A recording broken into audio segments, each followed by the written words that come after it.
السلام علیکم ورحمۃ اللہ وبرکاتہ. ویلکم ٹو الہدا. اہلا وسہلا ومرحبا.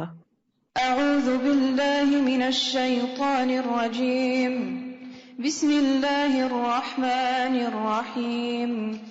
یا ایہا الذین آمنوا کتب علیکم الصیام کما کتب علی الذین من قبلکم لعلکم تتقون ایاما معدودات فمن كان منكم مريضا أو على سفر فعدة من أيام أخر وعلى الذين يطيقونه فدية طعام مسكين فمن تطوع خيرا فهو خير له وَأَن تَصُومُوا خَيْرٌ لَكُمْ إِن كُنتُمْ تَعْلَمُونَ.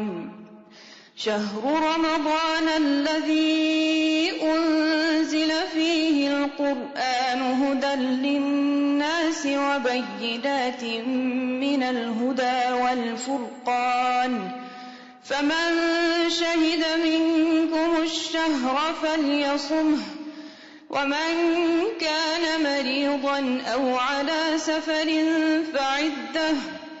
فعدة من أيام أخر يريد الله بكم اليسر ولا يريد بكم العسر ولتكملوا العدة ولتكبروا الله على ما هداكم ولعلكم تشكرون.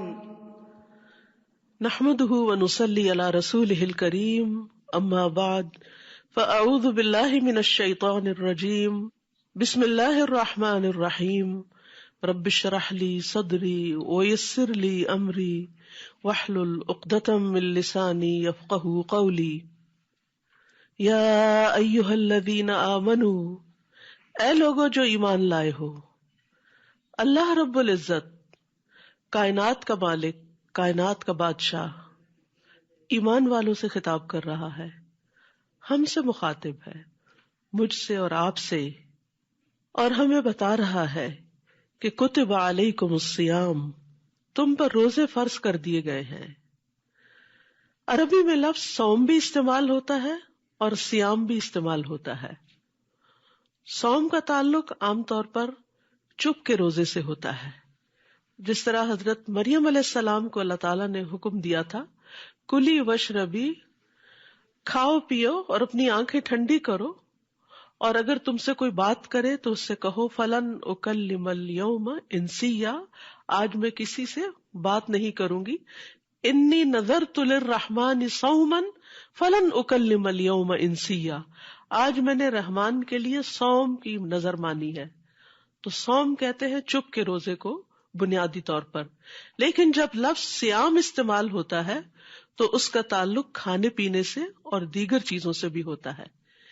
اسی لیے ایک عام روزہ ہوتا ہے جس میں انسان کھانے پینے سے رکتا ہے، اور ایک خاص روزہ ہوتا ہے جس میں انسان ہر اس چیز سے رکتا ہے جس سے اللہ سبحانہ وتعالیٰ نے روکا. اور اس کا تعلق صرف پیٹ سے نہیں ہوتا بلکہ اس کا تعلق نگاہوں سے بھی ہوتا ہے، اس کا تعلق کانوں سے بھی ہوتا ہے، اس کا تعلق زبان سے بھی ہوتا ہے، جسم کے سارے اعضاء کے ساتھ ہوتا ہے، کہ جس میں انسان اللہ کے احکامات کے آگے رک جاتا ہے. یعنی رمضان کا مہینہ جو آ رہا ہے، اس میں اللہ سبحانہ تعالیٰ نے ہمارے لیے جو روزے فرض کیے ہیں، اس میں ہمیں صرف کھانے پینے اور جنسی خواہشات ہی سے نہیں روکا بلکہ ان تمام برائیوں سے روکا ہے جو ہمارے لیے نقصان دہ ہیں. اب دیکھیے کہ جب زندگی میں ہم بیمار ہو جائیں کبھی، تو پھر بہت سی ایسی چیزیں چھوڑ دیتے ہیں جو ہمارے لیے عام دنوں میں بہت مزے کی اور ہمیں بہت فائدے کی نظر آتی ہیں. پھر ڈاکٹر کے کہنے پر ہم ان تمام چیزوں کے بارے میں اپنی سوچ بدل لیتے ہیں. ہم چاہے ان کو کتنا بھی انجوائے کرتے ہوں لیکن چھوڑ دیتے ہیں کیونکہ وہ ہمارے لیے نقصان دہ ہیں، اور اس کے بجائے کچھ دوائیاں کھانے لگتے ہیں جو ہمارے لیے صحت کا باعث ہوتی ہیں. تو وہ تو انسانی علم ہے اور انسان کی خیرخواہی ہے انسان کے ساتھ، اس کو کچھ تکلیفوں سے نجات دینے کے لیے. لیکن یہاں تو اللہ رب العزت جس نے ہمیں بنایا ہے، جس نے ہمیں پیدا کیا ہے، وہ ہمیں کچھ چیزوں سے بچنے کے لیے کہہ رہا ہے. کیوں کہہ رہا ہے؟ اس لیے نہیں کہ اس میں اس کا کوئی فائدہ ہے، اس لیے کہ اس میں سراسر ہمارا ہی فائدہ ہے. وہ ہمیں کچھ ایسی النسز سے، ایسی بیماریوں سے بچانا چاہتا ہے کہ جس میں ہمارے لیے ہلاکت ہے، جس میں ہماری دنیا کا نقصان بھی ہے اور ہماری آخرت کا نقصان بھی ہے. تو اسی لیے اللہ سبحانہ تعالیٰ نے روزے جیسی چیز کو ہمارے لیے نہ صرف یہ کہ فرض قرار دیا بلکہ عبادت بھی قرار دیا تاکہ ہم اسے خوشی خوشی اختیار کریں. تو یا ایھا الذین آمنوا، اے لوگو جو ایمان لائے ہو، کتب علیکم الصیام، تم پر روزے رکھنا فرض کر دیا گیا، کما کتب علی الذین من قبلکم، جیسا ان لوگوں پہ فرض کیا گیا جو تم سے پہلے گزرے ہیں. یعنی تمام انبیاء نے اپنی امتوں کو روزے کا حکم دیا. ان کی شریعتیں مختلف رہی ہیں لیکن بہت سے احکامات ہم میں اور ان میں کامن ہیں. یعنی یہ پابندی جو تم پر لگائی جا رہی ہے روزے کی شکل میں، یہ کوئی نئی بات نہیں ہے، یہ تو پہلے سے ہوتی چلی آ رہی ہے. اور تم تو امت وسط ہو، تم تو آخری امت ہو جس پر دین مکمل کیا جا رہا ہے، تو تم پر بھی اس کو فرض کیا جا رہا ہے. اور اس کا فائدہ کیا ہے، اس کا مقصد کیا ہے؟ لعلکم تتقون، امید ہے کہ تم بچ جاؤ گے، یا تاکہ تم، یا شاید کہ تم تقوی اختیار کرو، شاید کہ تم بچ سکو. یعنی کچھ پابندیاں تو اللہ تعالی کی طرف سے ہیں اور پھر کچھ پابندیاں تمہیں اپنے اوپر خود لگانی ہوگی تاکہ تم جہنم کی آگ سے بچ جاؤ. تتقون، تقوی کا تعلق بچنے سے ہے. یعنی کس چیز سے بچنا؟ اللہ تعالیٰ کی ناپسندیدہ چیزوں سے بچنا. اور یہ بچنا زندگی کے سارے معاملات میں ہے. صرف چند حرام چیزوں سے بچنا یا رمضان میں صرف کھانے پینے اور جنسی خواہشات سے بچنا ہی مطلوب نہیں، بلکہ ان چیزوں سے بھی بچنا کہ جو اس کو پسند نہیں. کیونکہ اللہ سے محبت کرنے والے تو بہت زیادہ کانشیس ہوتے ہیں کہ کوئی ایسا کام ہم سے نہ ہو جائے کہ جس سے ہمارا رب ہم سے ناراض ہو جائے. لہذا تقویٰ کی ایکسرسائز اور اس کی پریکٹس صبح سویرے ہی شروع ہو جاتی ہے. یعنی جب ہمارا الارم بجتا ہے اور ہمارے اٹھنے کی گھنٹی بجتی ہے یا فجر کی اذان ہوتی ہے تو پھر ہمارا دو میں سے ایک رویہ ہوتا ہے. ایک تو یہ کہ ہم پہلو بدل کے پھر سے سو جائیں، اور دوسرا یہ کہ ہم اللہ کی پکار پر لبیک کہتے ہوئے اٹھ جائیں اور اللہ کو یاد کریں، اللہ کا ذکر کریں، اٹھ کر نماز پڑھیں. وضو کرتے وقت بھی تقویٰ کہ ہم اپنے وضو کو پورا پورا کریں، کہ اس میں سے کوئی حصہ بھی ایسا خشک نہ چھوڑیں کہ جس سے ہمارے وضو میں کوئی خلل آئے. پھر اس کے بعد نماز میں اللہ تعالیٰ کی طرف پورا خشوع اختیار کریں. لعلکم تتقون، یہ تتقون ہر موقع پر ہے. پھر جب ہم کھانے کی میز پر ناشتے کے لیے آئے تو وہاں بھی تتقون، بچ کر احتیاط سے، صرف صحت کے اعتبار سے نہیں، حلال و حرام کا فرق کرتے ہوئے. پھر جب ہم اپنے گھر سے نکلے کام کاج کے لیے، جاب کے لیے، بزنس کے لیے، تو بھی تتقون، وہاں بھی بچنا ہے ہر غلط پریکٹس سے، ہر غلط کام سے. پھر ہم اپنے گھر والوں کے ساتھ معاملہ کریں، ایک شوہر اپنی بیوی کے ساتھ معاملہ کرے تو اس میں بھی تتقون، تقویٰ، بچتے ہوئے کہ کہیں میری زبان سے، میرے رویے سے، میرے معاملے سے کوئی ایسی چیز سرزد نہ ہو کہ جو میرے رب کو ناراض کر دے. وہ صرف بیوی کو خوش کرنے کے لیے اچھے بول نہیں بولے گا، وہ اپنے رب کو راضی کرنے کے لیے اچھے بول بولے گا. اینڈ وائس ورسا، بیوی اپنے شوہر کے ساتھ اس لیے اچھا معاملہ نہیں کرے گی کیونکہ شوہر اس کا بہت اچھا ہے، نہیں، وہ اس لیے کرے گی کہ یہ اس کے رب کا حکم ہے، یہ اس کے رب نے اس سے کہا ہے. اور وہاں بھی وہ اللہ سے ڈرتے ہوئے، اللہ کی ناراضگی سے بچتے ہوئے اچھے کام کرے گا. پھر اپنے ورک پلیس پر وہ اپنی نگاہوں کی حفاظت کرے گا کہ جن چیزوں سے مجھے دیکھنے سے اللہ نے روکا ہے مجھے ان کو نہیں دیکھنا. وہ اپنی اسکرین کا استعمال کرتے ہوئے، سیل فون اٹھاتے ہوئے، وہ کوئی کال اٹینڈ کرتے ہوئے، وہ کسی سے بزنس ڈیل کرتے ہوئے ہر جگہ تقویٰ کا لحاظ رکھے گا. تو قرآن مجید میں جتنی کثرت کے ساتھ، جتنا زیادہ تقویٰ کے لفظ کی ریپیٹیشن ہے شاید ہی کوئی اور لفظ ہو. کیونکہ یہی ہماری ہدایت کا ذریعہ ہے، یہی ہماری کامیابی کا ذریعہ ہے، اسی سے ہمارے لیے دنیا میں کامیابی ہے۔ ظاہر ہے کہ جو شخص بہت کانشیس ہوتا ہے، پھونک پھونک کے قدم رکھ رہا ہوتا ہے زندگی کے معاملات میں اللہ کی ناراضگی سے بچتے ہوئے، تو وہی آخرت میں بھی کامیاب ہوگا۔ تو اس لیے اللہ سبحانہ تعالیٰ یہ تقویٰ حاصل کرنے کے لیے ہمیں روزوں کے ایک پورے عمل اور پروسیس سے گزار رہے ہیں، کیونکہ روزے میں انسان کو چند مخصوص چیزوں سے خاص طور پر بچنے کے لیے کہا گیا، جس میں سب سے نمبر 1 کھانا پینا ہے، کہ پانی کا ایک قطرہ یا کھانے کا ایک چھوٹا سا گرین بھی جب وقت پورا ہو جائے کہ اب اس کے بعد اور کچھ اندر نہیں جا سکتا، تو اپنا ہاتھ وہیں روک لے، اپنا چائے کا کپ وہیں روک لے، اپنا پانی کا گلاس وہیں روک لے کہ بس ٹائم ہو گیا ہے، اس کے بعد لمٹ کراس نہیں کر سکتا، اب اپنی خواہش پہ نہیں چل سکتا۔ پھر اسی طرح دن بھر آپ چاہے وضو کر رہے ہوں، چاہے کچھ بھی کر رہے ہوں، آپ سوچتے ہیں کہیں پانی میرے حلق سے نیچے نہ چلا جائے، تو یہ سب کیا ہے؟ دراصل تقویٰ کی پریکٹس ہے، بچنا بچنا بچنا۔ پھر اسی طرح جنسی خواہشات، نہ صرف یہ کہ سیکشل انٹرکورس سے منع کیا گیا، بلکہ جو چیزیں اس کی طرف لے جاتی ہیں ان چیزوں سے بھی بچنا، تاکہ وہ چیز جو حلال ہے لیکن روزے کی حالت میں حرام کر دی گئی ہے اس سے بچا جائے۔ کھانا پینا حلال ہے لیکن روزے کی حالت میں کھانے پینے سے بچنا لازم ہے۔ تو جو شخص 1 مہینے کے 30 دن بچنے کی پریکٹس کرتا ہے، وہ بالآخر پھر بچنے کے قابل ہو جاتا ہے، پھر وہ محتاط زندگی بسر کرتا ہے، پھر وہ اللہ کانشیس زندگی بسر کرتا ہے، پھر وہ احتیاط کے ساتھ اپنی زندگی کا ہر قدم اٹھاتا ہے کہ میرا رب مجھ سے ناراض نہ ہو جائے، کہیں میں کسی ناراضگی کی وجہ سے اس ہمیشہ کی زندگی میں ان جنتوں سے محروم نہ ہو جاؤں۔ تو فرمایا یا ایھا الذین آمنوا کتب علیکم الصیام کما کتب علی الذین من قبلکم لعلکم تتقون۔ روزہ تو ایک پروسیس ہے، ایک کام ہے کرنے کا، لیکن اس کا کوئی آؤٹ کم ہونا چاہیے۔ مثال کے طور پر آپ کھانا کھاتے ہیں تو کھانا کھاتے ہیں، منہ میں ڈالتے ہیں، چباتے ہیں، پھر اس کے بعد نگلتے ہیں، تو کھانا کھانا مقصد نہیں ہے، اصل مقصد ہے انرجی حاصل کرنا، اصل مقصد ہے بھوک مٹانا۔ تو اسی طرح روزہ رکھنا جو ہے وہ تو ایک عبادت ہے، ایک فرض ہے، ایک پروسیس ہے، لیکن اس سے کچھ حاصل کرنا ہے، اور وہ ہے تقویٰ کی اسٹرینتھ حاصل کرنا، بچنے کی عادت، سیلف کنٹرول۔ آپ دیکھیے کہ سب سے بڑا اور سب سے مضبوط انسان وہ ہے جو اپنے آپ کو کنٹرول کر سکتا ہے۔ دوسروں کو کنٹرول کرنے کی تو ہر ایک کے اندر خواہش اور شوق ہوتا ہے، اور ماؤں کو دیکھیے کہ کس طرح بچوں کو اپنے کنٹرول میں، حتیٰ کہ شادی کے بعد بھی ان کو اپنے ہی کنٹرول میں رکھنا چاہتی ہیں کہ کہیں یہ بیوی کا نہ ہو جائے، یا کہیں بچوں کا رجحان زیادہ سسرال کی طرف نہ ہو جائے، اس قسم کے خدشات لاحق رہتے ہیں۔ لیکن اصل عقل مند وہ ہے، اصل کامیاب وہ شخص ہے کہ جو اپنے آپ کو کنٹرول کرنا جانتا ہے، اپنے لفظوں کو کنٹرول کرنا جانتا ہے، اپنے غصے کو کنٹرول کرنا جانتا ہے، اپنی نفرت کو کنٹرول کرنا جانتا ہے، اپنے انتقامی جذبات کو کنٹرول کرنا جانتا ہے۔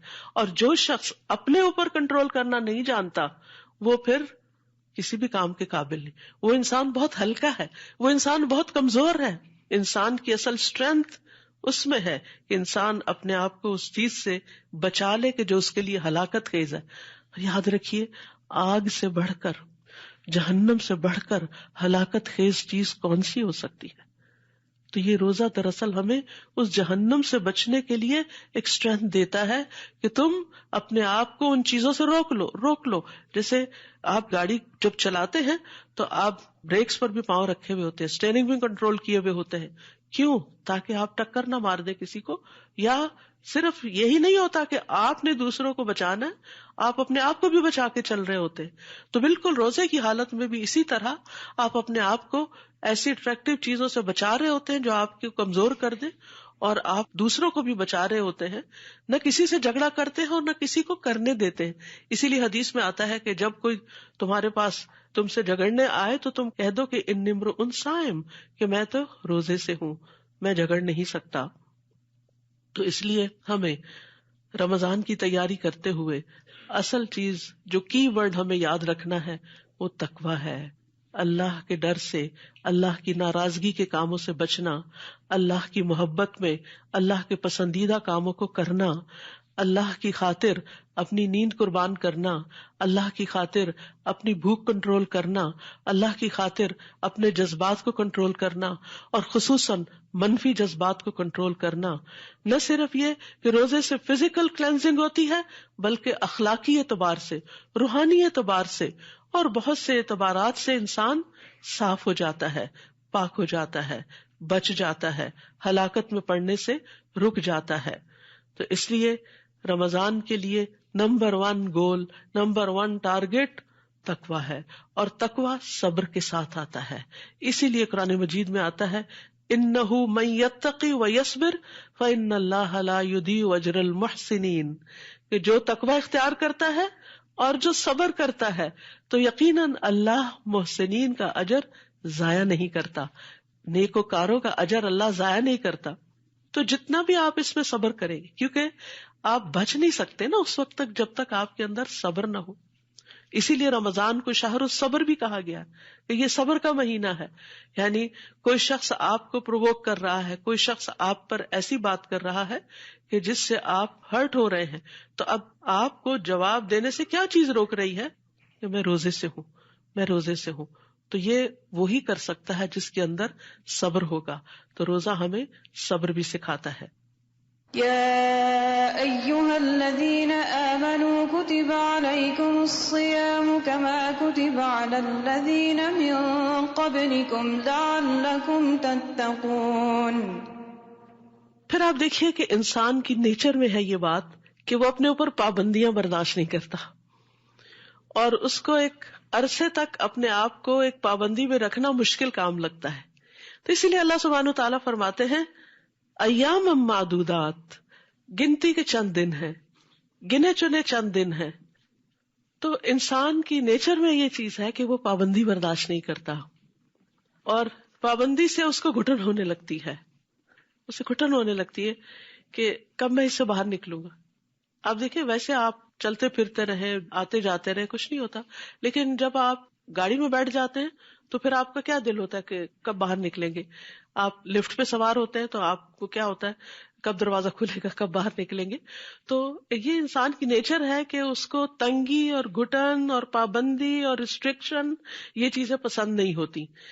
بہرحال 30 دن کے اس پابندیوں کے پروسیس سے گزرنے کے بعد وہ کافی حد تک پھر اس پریزن سے دل لگا چکا ہوتا ہے، اس کو عادت ہو چکی ہوتی ہے، لیکن آغاز میں مشکل لگ رہا ہوتا ہے. تو اللہ سبحانہ و تعالیٰ کیا فرماتے ہیں، ڈرو نہیں، ایام معدودات، چند دن کی بات ہے، گنے چنے دن ہیں، اور پورے سال میں شاید ہی کسی مہینے کو ہم اتنا گنتے ہوں گے جتنا رمضان کے آنے کو بھی گنتے ہیں اور پھر جانے کو بھی گنتے ہیں کہ کتنے دن باقی رہ گئے. ایام معدودات فمن کان منکم مریضا، پھر بھی جو تم میں سے بیمار ہو، او علی سفر، یا مسافر ہو، فعدۃ من ایام اخر، تو اس پر پابندیاں نہیں، وہ آلریڈی جکڑا ہوا ہے، خود سفر کی پابندی میں ہے اور یہ بیماری کی وجہ سے ریسٹرکٹیڈ ہے، تو اس کو رخصت ہے. یہ روزہ نہ بھی رکھے تو کوئی بات نہیں، لیکن گنتی پوری کرنا لازم ہے. تو یہ یاد رکھیے کہ ہر مسلم عاقل بالغ انسان پر اگر 30 کا مہینہ ہے تو 30 دن کے روزے فرض ہیں، اگر 29 کا ہے تو 29 دنوں کی گنتی پوری کرنا لازم ہے.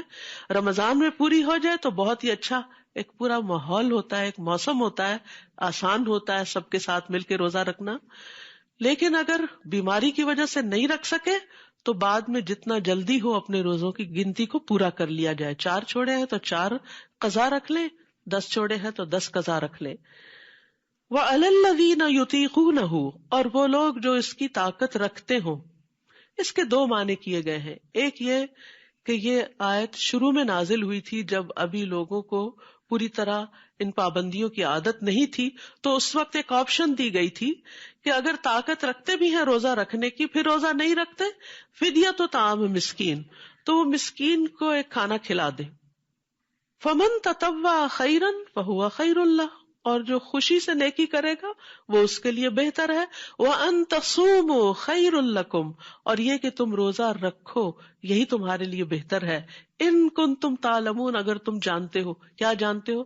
روزے کے فائدے جانتے ہو، روزے کا ثواب جانتے ہو، روزے سے حاصل ہونے والی برکات جانتے ہو، تو پھر تو تم روزہ ہی رکھو گے، اور تم روزہ رکھو تو تمہارے حق میں بہتر ہے. دوسرا معنی یہ کیا گیا ہے کہ وہ لوگ جو مشقت سے روزہ رکھے، یعنی جیسے بوڑھے لوگ ہیں یا حاملہ عورتیں ہیں یا اور اس طرح کے جن کو کوئی تکلیف ہے اور روزہ ان پہ بڑا بھاری. کچھ لوگ ایسے ہوتے ہیں ان کو ڈائٹنگ بائیں ہاتھ کا کھیل لگتا ہے، وہ اکثر ہی ڈائٹنگ پہ ہوتے ہیں. لیکن کچھ لوگوں کے لیے کھانا چھوڑنا بہت ہی مشکل کام ہوتا ہے. سگریٹ چھوڑنا بہت مشکل کام ہے، کچھ اور ایسی چیزوں کی عادت پڑی ہوئی ہے تو ان کو چھوڑنا وہ ان کو اپنے لیے موت نظر آتا ہے کہ یہ کیسے ہوگا. لیکن حقیقت یہ ہے کہ ہر مشکل کے ساتھ آسانی بھی ہے. ان مع العسر یسرا، تنگی کے ساتھ آسانی ہے. وہ تنگی انسان برداشت کرتا ہے تو پھر اس کے بعد اللہ سبحانہ وتعالیٰ اسی میں اس کے لیے وسعت پیدا کر دیتا ہے، اس کی طبیعت کو اس کے موافق کر دیتا ہے. بہرحال اب یہاں یہ ہے کہ جو لوگ مشکل سے روزہ رکھیں، یعنی بیماری کی وجہ سے یا بڑھاپے کی وجہ سے، تو وہ پھر کیا کریں؟ ان کے اوپر اگر بہت شاق گزرتا ہو تو پھر وہ مسکین کو کھانا کھلا کے فدیہ دے دیں. فمن تطوع خیرا فہو خیر اللہ. یہ مسکین کا کھانا کیا ہے؟ ایک وقت کا کھانا. کیسا؟ جیسا خود کھاتے ہو. یعنی ہر شخص اپنا حساب کر سکتا ہے کہ ایک وقت میں، جیسے ڈنر ٹائم پر اگر وہ میٹ لیتا ہے، بریڈ لیتا ہے، سیلڈ لیتا ہے، جوس لیتا ہے فار ایگزامپل، تو اس کی ویلیو کیا بنتی ہے. تو جتنے دن کے روزے ہیں ان میں سے ایک وقت کا کھانا فدیہ دے دیں. کھانا بھی کھلا سکتے ہیں، اگر کوئی مسکین موجود ہے تو جو پکا ہوا کھانا ہے اس میں سے آپ اس کو بھی دے دیں. اور اگر مسکین آس پاس کوئی نہیں، جیسے آپ کو ایسا شخص وقت پر نہیں ملتا، تو ایسی صورت میں آپ راشن بھی دے سکتے ہیں، آپ اکٹھا بھی دے سکتے ہیں، آپ ڈیلی بیسس پہ بھی دے سکتے ہیں. لیکن یہ ہے کہ ایک وقت کا کھانا لازم ہے. یہاں پر فرمایا فمن تطوع خیرن، جو خوشی سے نیکی کرے، فہو خیر اللہ، تو وہ اس کے لیے بہت اچھا ہے. اب یہ خوشی سے نیکی کرنے کا مطلب کیا ہے کہ ایک وقت کی بجائے 2 وقت کا دے دے، یعنی صبح شام کا سحری افطاری دونوں دے دے تو یہ اس کو ڈبل فائدہ ہو جائے گا، دوہرا اجر مل جائے گا. وَأَن تَصُومُوا خَيْرٌ لَكُمْ، اور یہ کہ تم روزے ہی رکھو تو اچھا ہے. ان کنتم تعلمون، اگر تم جانتے ہو. تو ایسے لوگ جو کسی بیماری کی وجہ سے ڈاکٹر سے پرسکرپشن لے آئے روزہ نہ رکھنے کی، پھر بھی کوشش کریں ٹرائی کرنے کی، کیونکہ میں نے کئی لوگوں کو یہ مشورہ دیا ہے اور یہ کامیاب مشورہ ہوا ہے. اور مشورہ میرا یہ ہوتا ہے کہ آپ روزہ رکھیں اور نیت یہ کریں کہ اگر میں مرنے لگی تو میں کھول لوں گی. کبھی آپ نے سنا کہ وہ روزہ رکھ کے اس کی ڈیتھ ہو گئی؟ روزے سے ڈیتھ نہیں ہوتی، کھانے سے ضرور ہو سکتی، فوڈ پوائزن وغیرہ تو ہوتے رہتے ہیں. تو اچھا بھلا صحت مند انسان لمبے روزے کا سوچ کے سوچنے لگتا ہے کہ میرے پاس کوئی عذر ہے کہ میں بھی ان لوگوں میں شامل ہو جاؤں کہ جن کو روزہ چھوڑنے کی اجازت ہو. یعنی شیطان انسان کے دل میں ایسے وسوسے ڈالتا ہے. تو اس لیے انسان کوشش کر کے دیکھے کہ کیا کوئی پاسبلٹی ہو سکتی ہے روزہ رکھنے کی. اور بعض اوقات آپ دیکھیں کہ انسان کی جو ول پاور ہوتی ہے نا، یہ واقعی بڑی پاور ہوتی ہے. انسان کہتے کہ it's not a big deal, میں دن کو سو جاؤں گی، میں سو کے روزہ گزار لوں گی، بس نمازوں کے وقت پہ اٹھ جاؤں گی. لیکن آپ دیکھیں گے کہ ایک روزہ بھاری ہوگا، دوسرا کچھ ہوگا، تیسرے چوتھے کے بعد تو آپ کو اچھا لگنے لگے گا، پھر آپ انجوائے کرنے لگیں گے اور آپ کہیں گے شکر ہے میں نے سب کے ساتھ ہی روزے رکھ لیے. وَأَن تَصُومُوا، تو اصل ریکمنڈیشن کیا ہے؟ روزہ رکھنے ہی کی. یعنی اس کا کوئی عوض نہیں، کوئی چیز اس کے برابر نہیں. یعنی آپ روزہ چھوڑ کے کہیں کہ میں صدقہ کر دیتی ہوں تو یہ فدیہ دینے سے مجھے روزے کا ثواب مل جائے گا، تو وہ بات نہیں ہے.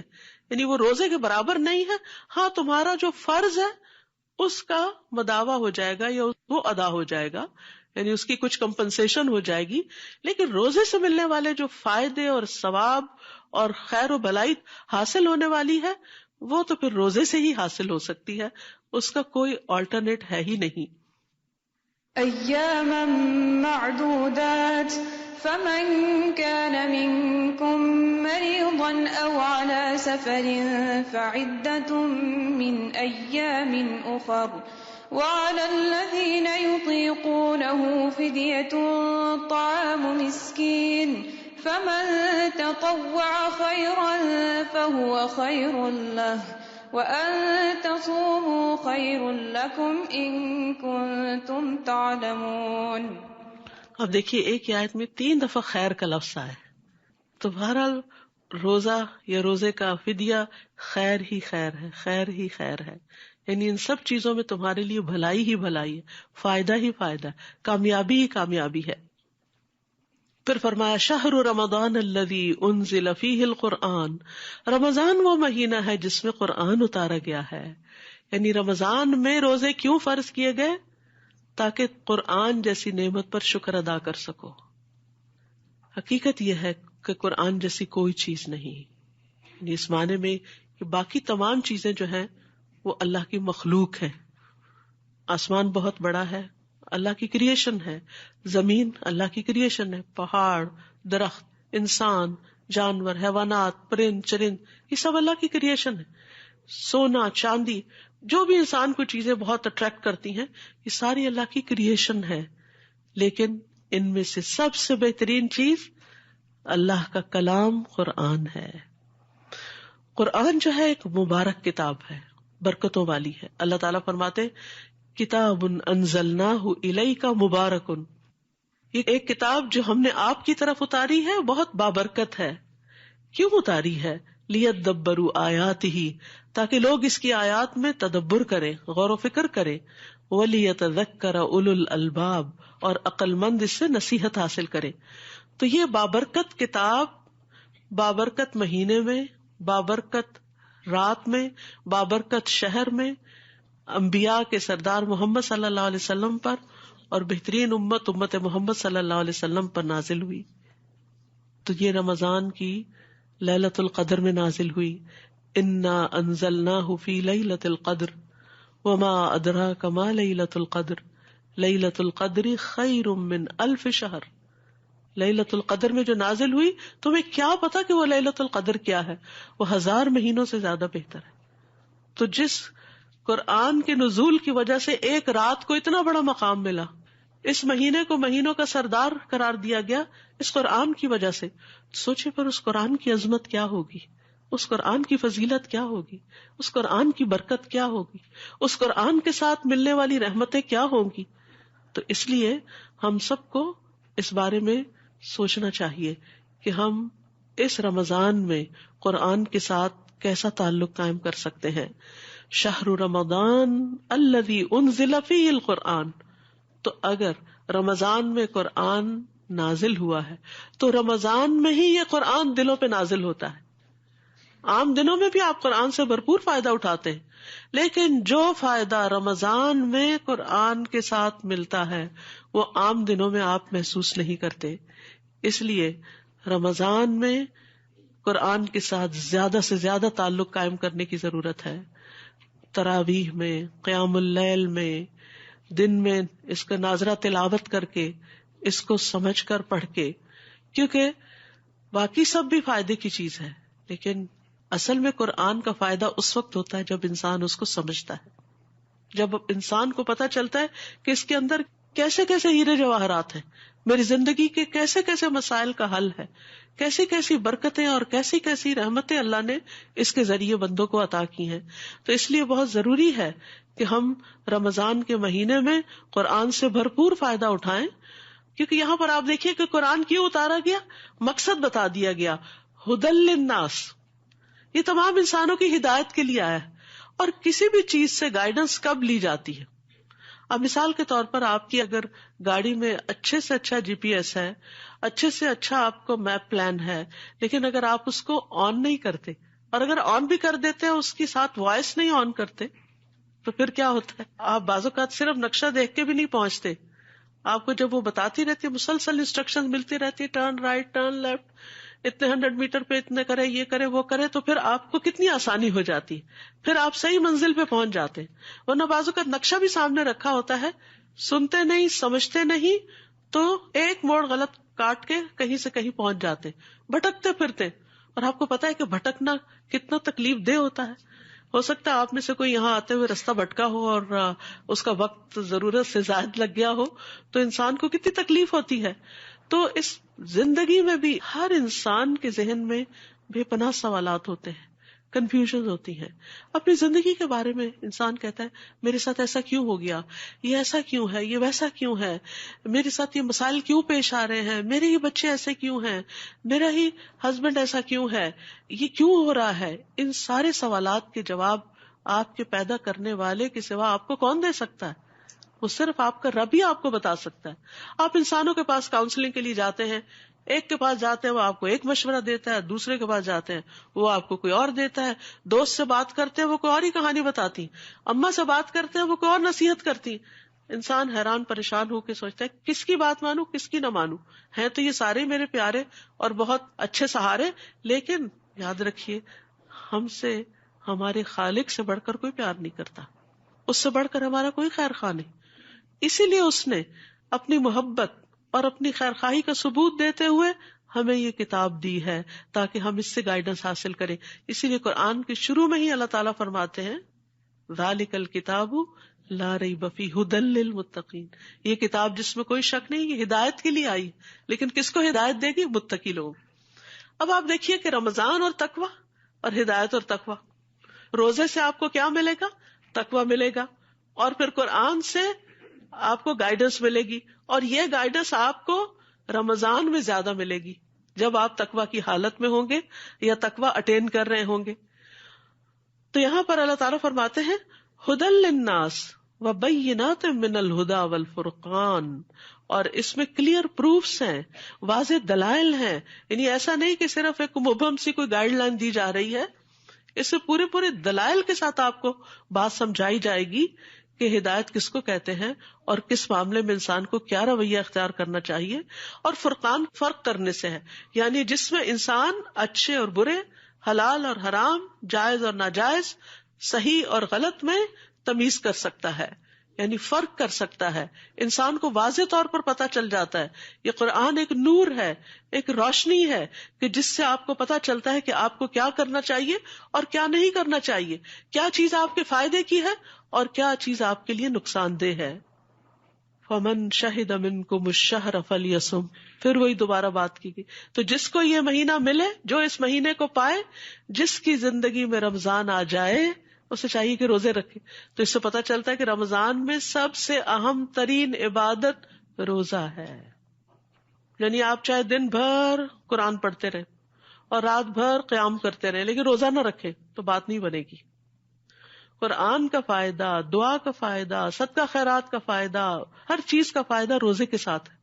اسی لیے پھر تکرار سے تاکیدی حکم دیا جا رہا ہے کہ فمن شہد منکم الشہر. شاہدہ کا لفظ بڑا دلچسپ ہے. شاہدہ کا مطلب ہوتا ہے دیکھنا، مشاہدہ کرنا. تو آپ دیکھیے کہ رمضان کا چاند دیکھنا چاہیے، اس کے لیے کوشش کرنی چاہیے. بادل ہو تو اور بات ہے، ورنہ اہتمام کرنا چاہیے. اور چاند دیکھ کر روزہ رکھنا چاہیے. اور جب چاند نظر آ جائے تو پھر دعا بھی پڑھنی چاہیے. ہوپ فلی آپ کے پاس شہر رمضان کتاب ہوگی جس میں شروع میں ہی دعائیں دے دی گئی ہیں. وہ دعائیں آپ دیکھ کے بھی پڑھ سکتے ہیں، ویسے تو یاد کر لیجئے، کیونکہ ہر مہینے کے شروع میں وہ دعا پڑھنی چاہیے جب بھی چاند نظر آ جائے. کیونکہ بعض اوقات پہلی رات کا چاند نہیں بھی نظر آتا تو دوسری رات نظر آ جاتا ہے، دوسری رات پڑھ لیجئے. اور بہت خوبصورت دعا ہے جس میں انسان اپنے لیے اللہ تعالیٰ سے برکت مانگتا ہے اور اس مہینے کی خیر مانگتا ہے. ہم سب کو ہر دن کی، ہر مہینے کی خیر چاہیے اور شر سے بچنے کی ضرورت ہے ہم سب کو. تو اس لیے اس دعا سے بھرپور فائدہ اٹھائیے اور اس وقت اللہ کا شکر ادا کیجیے. جب آپ چاند دیکھ لیں تو مسنون دعا پڑھنے کے بعد کچھ اور دعائیں بھی دل میں ضرور مانگے کہ اللہ تعالیٰ اس مہینے کو ہمارے لیے آسان کر دے. اللہم لا سہل الا ما جعلتہ سہلا وانت تجعل الحزن سہلا اذا شئت. اللہ کچھ آسان نہیں جب تک کسی چیز کو تو آسان نہ کرے. لا سہل الا ما جعلتہ سہلا وانت تجعل الحزن سہلا، اور تو ہی مشکل کو آسان کرتا ہے اذا شئت، جب تو چاہتا ہے. تو آسانی مانگے کہ یا اللہ روزہ رکھنا آسان کر دے، یا اللہ روزے کے ساتھ سارے جو میرے کام اور ذمہ داریاں ان کو پورا کرنا آسان کر دے، یا اللہ راتوں کا قیام آسان کر دے، یا اللہ میرے لیے صدقہ خیرات کرنا آسان کر دے، یا اللہ نیکیوں کی زیادہ سے زیادہ توفیق دے دے مجھے، اور ہر طرح کی آسانیاں کر دے، کیونکہ جب آسانی ہوگی تو انشاءاللہ آپ کو پتہ بھی نہیں چلے گا، اور رمضان کے اینڈ میں آپ کہیں گے کاش یہ سارا سال ہی رمضان ہوتا، کتنی ٹائم مینجمنٹ ہو گئی تھی، کتنی ہر چیز اپنے وقت پر اپنی جگہ پر آ گئی، کتنے ہی کام وقت پر سمٹ گئے.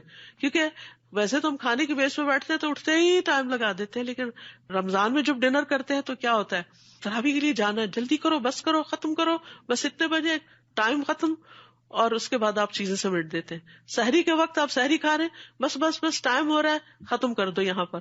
یہ عام دنوں میں ہو ہی نہیں پاتا، 5 منٹ اوپر 5 منٹ نیچے تو کوئی بات ہی نہیں، چاہے ہم کچھ بھی کر رہے ہوں.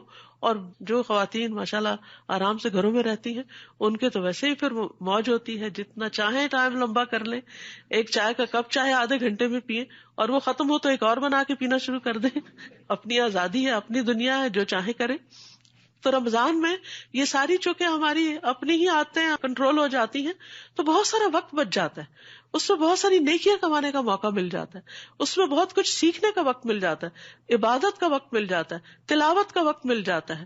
یعنی عام دنوں سے زیادہ قرآن پڑھتے ہیں، عام دنوں سے زیادہ دعائیں کرتے ہیں، عام دنوں سے زیادہ صدقہ خیرات کرتے ہیں، عام دنوں سے زیادہ دوسروں کو کھانا کھلاتے ہیں، تو عام دنوں سے زیادہ اچھے اچھے کام کر رہے ہوتے ہیں تو برکتیں ہی برکتیں ہو جاتی ہیں اپنی بس کچھ ایسی عادتوں کو کنٹرول کر کے. تو یہ اللہ تعالیٰ کی بہت بڑی رحمت ہے. پھر فرمایا وَمَنْ كَانَ مَرِيضًا أَوْ عَلَى سَفَرٍ فَعِدَّةٌ مِّنْ أَيَّامٍ أُخَرَ، جو بیمار ہو یا سفر پر ہو تو دوسرے دنوں سے گنتی پوری کر لے. دوبارہ وہی حکم ہے. پھر فرمایا یرید اللہ بکم اليسر ولا یرید بکم العسر. کتنا پیارا ہے ہمارا رب، اللہ تمہارے لیے آسانی چاہتا ہے، مشکل نہیں چاہتا. یعنی وہ بیمار کو اور مسافر کو روزے کی پابندی ڈال کے مشقت میں نہیں ڈالنا چاہتا. اللہ تعالیٰ چاہتا، اللہ تو اللہ ہے، وہ تو ہمارا رب ہے، وہ ہمارا مالک ہے، اسی کی طرف ہم نے جانا ہے، وہ جو چاہے ہمیں حکم دے سکتا ہے، ہمارے پاس جو کچھ ہے سب اسی کا تو ہے. اب مثال کے طور پر آپ کسی گھر کے مالک ہوتے ہیں، اس میں کسی کرایہ دار کو رکھتے ہیں، تو اس کے بعد یہ ہے کہ جو بھی کانٹریکٹ ہوتا ہے اس کے مطابق جب چاہیں آپ اس کو پھر ختم کر لیتے ہیں، کیونکہ آپ کا گھر ہے نا، آپ مالک ہیں، آپ نہیں رکھنا چاہتے کسی کو، آپ کچھ تبدیلی کرنا چاہتے ہیں اس میں. تو بہت سی چیزیں جس کا انسان مالک ہوتا ہے یا جس حد تک مالک ہوتا ہے اس میں اس کے اختیارات ہوتے ہیں. تو اللہ تو ایبسولوٹ مالک ہے، اس کے تو پورے پورے اختیارات ہیں. وہ چاہتا تو ہر چیز میں ہمیں پابندی میں ڈال دیتا، مشقت میں ڈال دیتا، لیکن اس نے ہمارے لیے آسانی کی ہے. یرید اللہ بکم اليسر کہ دوسرے دنوں سے گنتی پوری کرنے کا کہا ہے، اور اس میں بھی پابندی نہیں لگائی کہ شوال میں ہی پورا کرنا ہے. یہ بھی نہیں کہا کہ اگلے 6 مہینے میں پورا کرنا ہے، نہیں، اگلے شعبان تک جب بھی پورا کر لو. حضرت عائشہ کہتی ہیں اپنے بارے میں کہ میں رسول اللہ صلی اللہ علیہ وسلم کے ساتھ مشغولیت کی وجہ سے اپنے قضا روزے شعبان میں ہی پورے کر پاتی تھی. تو بہت سے لوگوں کا یہی حال ہوتا ہے کہ وہ اگلے رمضان سے پہلے اپنی قضا پوری کر رہے ہوتے ہیں. تو یہ بھی اللہ سبحانہ و تعالیٰ کا ایک فضل ہے کہ اس نے ہمارے لیے بہت سی آسانیاں بھی رکھی، یعنی فرض کی ادائیگی کی بھی ذمہ داری دی اور آسانیاں بھی رکھی. وَلِتُكْمِلُوا الْعِدَّةَ تاکہ تم گنتی پوری کرنا، یہاں گنتی پوری کرنے کی پھر تاکید ہے. وَلِتُكَبِّرُوا اللَّهَ عَلَىٰ مَا هَدَاكُمْ اور تاکہ تم اللہ کی بڑائی بیان کرو اس پر جو اس نے تمہیں ہدایت دی. حقیقت یہ ہے کہ اگر ہمیں روزے کے فائدے پتہ چل جائیں تو ہمارے منہ سے سوائے اللہ اکبر کے کچھ نہ نکلے. کیسا ہے ہمارا رب کہ جس نے ہمیں یہ سب کچھ عطا کیا. اور پھر رمضان کے اختتام پر جب عید آتی ہے تو زیادہ سے زیادہ کیا پڑھتے ہیں؟ تکبیرات. کیوں تکبیرات؟ اس لیے کہ یہ ہمارا کمال نہیں تھا کہ ہم اپنے آپ پہ اتنا کنٹرول کر سکتے. یعنی آپ دیکھیے کہ آپ ڈائٹنگ بھی کرتے ہیں، کہیں نہ کہیں چیٹنگ کر جاتے ہیں، لیکن روزہ ایسی چیز ہے کہ جس میں آپ کہیں چیٹ نہیں کرتے. تو یہ اصل میں اللہ کی توفیق سے ہوا ہے، یہ ہمارا کمال نہیں ہے اس میں کوئی. تو اس لیے ہمیں اس کی بڑائی بیان کرنی چاہیے. اور اس لیے بھی کہ کوئی شخص 30 روزے رکھ کر پورے قیام کر کے اور ساری نیکیاں کر کے کسی غرور میں مبتلا نہ ہو جائے، اپنے آپ کو بڑی چیز نہ سمجھنے لگے کہ میں تو اب دوسروں کے مقابلے میں بہت نیک ہو چکا ہوں. اور دوسرے نعوذ باللہ کمتر ہیں جنہوں نے روزے کسی بیماری کی وجہ سے یا عذر کی وجہ سے نہیں رکھے، یا اتنا قیام نہیں کر سکے، یا اتنی نیکیاں نہیں کر سکے. ہمیں توفیق ہو گئی، ہمیں تو اعتکاف کی بھی توفیق ہو گئی اور عمرے پہ جانے کی بھی ہو گئی، اور فلاں بھی نیکی کر لی، فلاں بھی. ان سب نیکیوں کو کرنے کے بعد اس کثرت سے تکبیرات شروع ہو جاتی ہیں کہ اللہ اکبر لا الہ الا اللہ واللہ اکبر وللہ الحمد. یہ ساری تعریف تو اللہ ہی کے لیے ہے. کیوں؟ اس لیے کہ الا ما ہداکم، اس پر جو اس نے تمہاری رہنمائی کی، اس نے تمہیں ہدایت دی، اس نے تمہیں اس طرف متوجہ کیا کہ تم اپنے دنیا اور آخرت کو رمضان میں کس طرح سنوار سکتے ہو، روزہ اور قرآن کے ذریعے.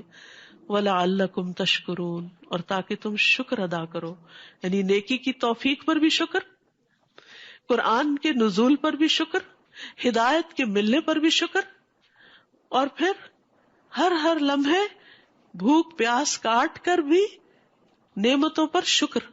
کیونکہ جب ہم بھوک پیاس کاٹتے ہیں نا تو پھر ہمیں ان لوگوں کا ضرور خیال آتا ہے جن کے پاس 2 وقت کا کھانا نہیں ہوتا. دنیا میں آپ دیکھیے بے شمار لوگ پاورٹی لائن سے بلو، کتنے سارے لوگ ہیں جن کو 2 وقت کا کھانا نہیں ملتا. تو جب رمضان میں انسان بھوک اور پیاس کی شدت سے گزرتا ہے، اور خصوصاً گھر کے اندر بیٹھ کے یا اندر آفیسز میں ورک کرتے ہوئے، تو وہ بھوک اور پیاس نہیں لگتی. کتنے ہی لوگ ہیں جو سڑکوں پہ مزدوری کر رہے ہوتے ہیں اور مشکل کام کر رہے ہوتے ہیں اور سخت مشقت میں روزہ رکھے ہوئے ہوتے ہیں.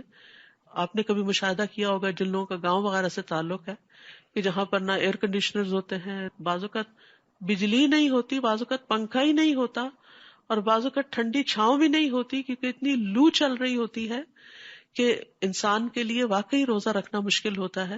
ہماری نانی بتایا کرتی تھی کہ اس وقت ظاہر اتنی بجلی اور اتنے انتظامات نہیں ہوتے، وہ کہتی تھی کہ ہم مل مل کے باریک دوپٹے پانی میں بھگو کر اپنے اوپر ڈالا کرتے تھے تاکہ روزے کی شدت کم ہو جائے ہم سے. تو یہ ہے وَلَعَلَّكُمْ تَشْكُرُونَ، تاکہ تم شکر ادا کرو کہ کس طرح اللہ تعالیٰ نے تمہیں 11 مہینے آزادی دے رکھی ہے. 11 مہینے تم کھاؤ پیو، اپنے وقت پہ سو جاؤ، اپنے کام کاج کرو، لیکن 1 مہینہ ایسا گزارو کہ پھر جس میں تم سیلف امپروومنٹ کر سکو، اور اس کے بعد پھر تمہارے اندر کچھ اچھی نئی عادتیں ڈیولپ ہوں. اور وہ اچھی عادتیں صرف اس کے اندر ڈیولپ ہوتی ہیں جس کے اندر سیلف کنٹرول ہوتا ہے. جو شخص اپنے اوپر کنٹرول نہیں رکھ سکتا، اپنی زبان پہ نہیں رکھ سکتا، اپنے تھاٹس کو کنٹرول نہیں کر سکتا، اپنی نگاہوں کو کنٹرول نہیں کر سکتا، اپنی بری عادتوں کو کنٹرول نہیں کر سکتا، پھر وہ کبھی بھی امپروومنٹ کی طرف نہیں جا سکتا، وہ بہتر انسان نہیں بن سکتا. تو روزہ دراصل ہمیں مشکل میں ڈالنے کے لیے نہیں آیا، روزہ دراصل ہماری زندگی آسان کرنے کے لیے آیا. وقتی طور پہ مشکل ہے، لیکن اگر ہماری عادتیں سنور جاتی ہیں تو ہمارے لیے زندگی میں بہت سی، ہمارے ریلیشن شپ میں آسانیاں ہو جاتی.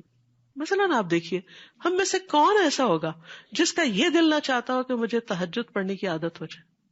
ہر ایک رش کرتا ہے ان لوگوں پر جو تہجد پڑھتے ہیں، اور ہم میں سے ہر ایک یہ چاہتا ہے، چاہے ہم میں سے کوئی کیسا بھی مسلمان ہو نا، لیکن اگر اس سے آپ پوچھیں کہ تمہارا دل چاہتا ہے تہجد پڑھنے کو، تو کہے گا ہاں میرا دل چاہتا ہے، پر میں کیا کروں، مجھ سے صبح اٹھا نہیں جاتا، میں اٹھنا چاہتا ہوں. تب آپ دیکھیے 30 دن جو صبح اٹھتا ہے نا سحری کے وقت، تو 30 دن کے بعد پھر اس کی اس وقت سونے کی عادت ٹوٹ چکی ہوتی. اگر وہ تھوڑی سی محنت اور کر لے تو رمضان کے بعد بھی اٹھ سکتا ہے.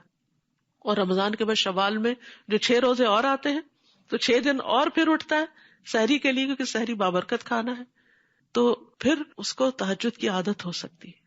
تو بہت سارے لوگ رمضان کی ٹریننگ سے گزر کر اچھی عادتیں اپنے اندر ڈال لیتے ہیں. پھر آپ دیکھیے نفلی روزوں کا کتنا ثواب ہے. ہر مہینے کے 3 روزے جو ہیں وہ دل کا وحر دور کرتے ہیں، یعنی سینے کی تنگی کو، حسد، بدگمانیاں، اور دل کے اندر جو بہت سی ایسی خرابیاں، پریشانیاں پلتی ہیں، وہ 3 روزے جو ہیں ان کو صاف کر دیتے ہیں. لیکن ہم میں سے بہت سے لوگ چاہنے کے باوجود نہیں رکھ پاتے. نبی صلی اللہ علیہ وسلم سوموار کا روزہ رکھتے تھے، جمعرات کا روزہ رکھتے تھے، لیکن ہم نہیں رکھ پاتے کیونکہ ہمیں اتنی کھانے کی اور باقی روٹین کی عادت ہو چکی ہوتی. لیکن رمضان کے بعد ان نئی نفلی عبادات کو اڈاپٹ کرنا بہت آسان ہو جاتا ہے. تو اگر اس طرح کا بھی کچھ ٹارگٹ رکھ لیا جائے کہ اس رمضان کے بعد انشاءاللہ میں تہجد نہیں چھوڑوں گی، یا اس رمضان کے بعد میں نفلی روزے اختیار کر لوں گی، چاہے ہر سوموار جمعرات نہیں بھی تو کم از کم مہینے کے 3 روزے جو ایام 20 کے روزے ہوتے ہیں. اور کئی لوگوں کو میں نے دیکھا ہے کہ ماشاءاللہ رمضان کے بعد ان کے اندر یہ اسٹرینتھ آ گئی، کیونکہ وہ خوف نکل جاتا ہے نا جو ہمیں ہوتا ہے، نہیں مجھے بھوک لگ جائے گی، نہیں مجھے پیاس لگ جائے گی، نہیں میرے سے یہ کام نہیں ہوگا، یہ مشکل ہوگی، لیکن پھر انسان کے لیے آسانی ہو جاتی. تو نیکیوں کی توفیق ملنے پر لعلکم تشکرون، تاکہ تم شکر ادا کرو، شکر گزار بن جاؤ. شهر رمضان الذي أنزل فيه القرآن هدى للناس وبينات من الهدى والفرقان فمن شهد منكم الشهر فليصمه ومن كان مريضا أو على سفر فعدة من أيام أخر يريد الله بكم اليسر ولا يريد بكم العسر ولتكملوا العدة ولتكبروا الله على ما هداكم ولعلكم تشكرون. تو کتنی چیزیں ہمارے اندر پیدا ہوں گی انشاءاللہ رمضان کی برکت سے. سب سے پہلے تو تقویٰ، پھر اس کے بعد ہدایت، پھر اس کے بعد اللہ کی بڑائی کا احساس، پھر اس کے بعد اللہ کی شکر گزاری کا احساس، اور پھر بیچ میں ایک میزان، ایک کرائیٹیرین اچھے اور برے میں فرق کرنے کا. یہ بھی رمضان میں قرآن پڑھ کر انسان کے اندر آ جاتا ہے. نبی صلی اللہ علیہ وسلم ہر رمضان میں جبریل علیہ السلام کے ساتھ مل کر قرآن کا دور کرتے تھے، یعنی اکیلے پڑھنے کی بجائے جبریل علیہ السلام کے ساتھ مل کے پڑھا کرتے تھے، ان سے سنتے بھی تھے اور ان کو سناتے بھی تھے. تو اسی مناسبت سے انشاءاللہ اس سال بھی رمضان میں دورہ قرآن ہوگا روزانہ. رمضان سے پہلے شعبان کا مہینہ بھی ایسا ہے کہ جو بڑی خیر و برکت والا ہے. اس کے بارے میں آپ نے فرمایا کہ بہت سے لوگ اس سے غافل ہوتے ہیں، یعنی جو رجب اور رمضان کے بیچ میں ایک مہینہ ہے، لوگ اس کی خیر سے واقف نہیں ہوتے، اس لیے اس میں پوری طرح وہ نیکیوں کی طرف متوجہ نہیں ہوتے. حدیث میں آتا ہے کہ نبی صلی اللہ علیہ وسلم شعبان کے مہینے میں باقی تمام، یعنی رمضان کو چھوڑ کر باقی تمام مہینوں کے مقابلے میں زیادہ روزے رکھتے تھے، یعنی سب سے زیادہ روزے رمضان کے بعد شعبان میں رکھا کرتے تھے. اسی طرح سلف صالحین جو تھے وہ رمضان کے علاوہ سب سے زیادہ قرآن بھی شعبان میں پڑھا کرتے تھے. تو اس لیے انشاءاللہ ہم شعبان ہی میں، یعنی مڈ شعبان کے بعد دورہ قرآن شروع کر رہے ہیں، تاکہ آپ کو آخری عشرہ پھر اور زیادہ راتوں کی عبادت کے لیے مل جائے. کیونکہ نبی صلی اللہ علیہ وسلم آخری عشرے میں خود بھی جاگتے تھے، گھر والوں کو بھی جگاتے تھے. اور بہت سے لوگ اعتکاف بھی کرتے ہیں. مصنون اعتکاف تو مسجد کے اندر ہی ہوتا ہے، لیکن جو خواتین گھر نہ چھوڑ سکتی ہوں وہ گھر کے اندر ایک گوشے میں بیٹھ کر، اگر اس کو اعتکاف نہ بھی کہیں تو ایک جگہ جم کے بیٹھ کے اپنی عبادت کر سکتی ہیں. کیونکہ وہ ایک جگہ سکلوڈ ہو کے بیٹھنے کا فائدہ یہ ہوتا ہے کہ سب کو پتا ہوتا ہے کہ وہ کسی کام سے بیٹھا ہوتا ہے. جب آپ اپنے ڈیسک پہ گھر پہ بھی بیٹھ جاتے ہیں اپنا کام لے کے تو سب کو پتا ہوتا ہے اب اماں کو ڈسٹرب نہیں کرنا، وہ اپنے آفس ورک میں ہے. کئی لوگ گھروں سے کام کرتے ہیں تو ان کا ایک اسکیجول ہوتا ہے. تو اسی طرح گھر میں بھی عبادت کا ایک اسکیجول آپ بنا سکتے ہیں. تو اس لیے انشاءاللہ تعالی اللہ سبحانہ تعالیٰ کے فضل سے آپ نے پورے قرآن سے گزرنا ہے. کوشش کرنی ہے کہ کوئی سپارہ آپ کا چھوٹے نہیں، اور ہر سپارے کے اندر سے کم 3 ایکشن پوائنٹس جو ہیں، یعنی 3 ایسے عمل کے نقطے اپنے لیے نکال لیں تو آخر میں پورے سال کے لیے آپ کے پاس مٹیریل جمع ہو جائے گا کہ کیا کیا کرنا. تھنگس ٹو ڈو، یعنی آپ کی سیلف امپروومنٹ کے لیے اللہ سبحانہ تعالیٰ کی دی ہوئی رہنمائی میں سے آپ اپنے لیے کیا کیا اختیار کرتے ہیں.